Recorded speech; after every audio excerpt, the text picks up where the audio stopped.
Hello, Ginny OK Boomer here. Welcome to today's vlog. Just got done listening to the president. I record these the day before you're seeing them, so I don't know how this is going to shake out. He was talking about his Build Back Better program, and well, I thought it would be a progress report of how well there was a meeting earlier this morning with members of Congress, and it's still the same impasse. That's what you know what, never mind today's topic. I'll talk about this tomorrow because he was just speaking and this is probably going to take me a few minutes.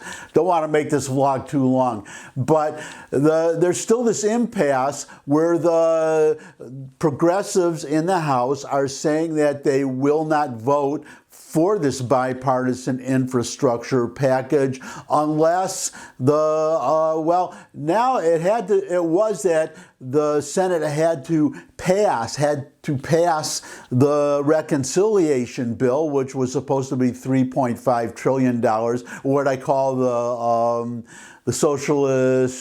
European Socialist Welfare State bill.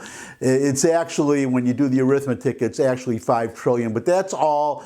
That's dead, and supposedly it's now $1.75 trillion, but last I heard from Joe Manchin, he was sticking with the $1.5 trillion. So there's a problem right there, but you have the progressives in the House, and Bernie Sanders, by the way, I'll get to him in a second, but you have the progressives in the House saying that they won't vote on this bipartisan infrastructure bill unless, well, as I said before, it was that Senate had to actually pass the bill. Now they said they would not have to do that, but they had to have the text of the bill. Biden is talking, and Pelosi, and I think Schumer too, were talking about a framework of the bill, the basic elements of the bill, but the progressives are saying that's not good enough. They need the entire text because they want to be sure that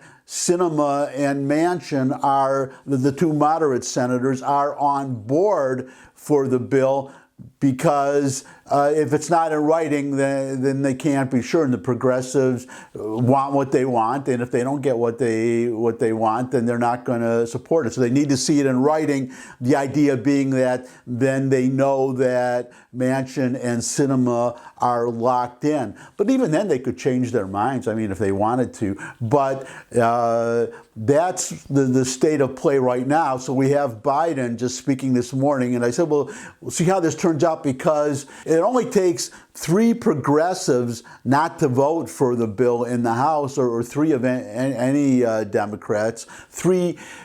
She only has a 3-vote margin to pass the bill. So we'll see what happens. From what I heard before, as they were exiting the meeting, before the president spoke,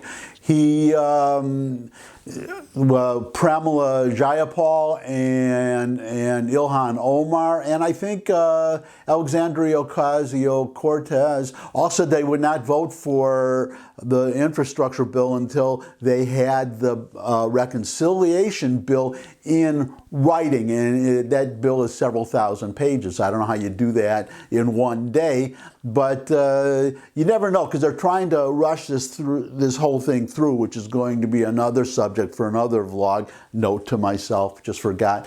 But when Biden spoke, he said he had a framework, but that's not good enough. And then it seemed more like he was making an argument for the bill than saying we have this locked into place. I think he's still trying to convince some people. As I understand it, in the meeting that he had with the House members earlier, before he gave the speech, that he said, my presidency depends on our whole agenda, and my presidency depends on us passing both bills.